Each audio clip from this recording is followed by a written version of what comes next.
We're the architects for the Troodos Star Observatory, and we're here today having the final signing of the construction contract. It's taken us a long time to get here, and we're very excited that today has actually happened.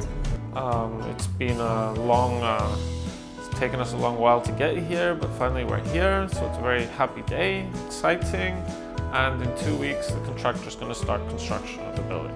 Θα είναι το πρώτο ειδικά σχεδιασμένο αστεροσκοπείο στην Κύπρο.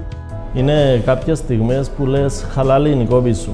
Η σημερινή μέρα για αυτή τη στιγμή είναι μία από αυτές. Θέλω να ευχαριστήσω όλους όσους έχουν συμβάλει σε αυτή την τεράστια διαδρομή, μια διαδρομή 7 ολόκληρων χρόνων, ξεκινώντας από το 2014.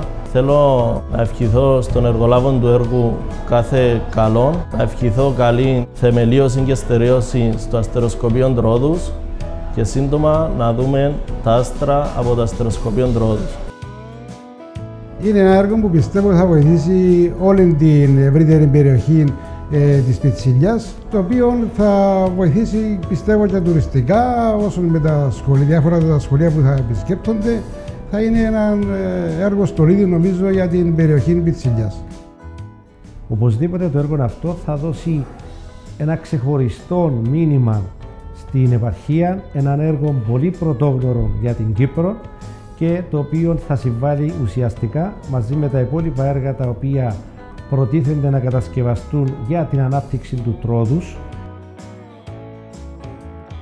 Είναι ένα συναρπαστικό έργο με 2 τεράστια τηλεσκόπια, ένα για τον ήλιο που δεν υπάρχουν πολλά προσβάσιμα στον κόσμο και μετά υπάρχει ένα μεγάλο τηλεσκόπιο που είναι 20 ιντσών.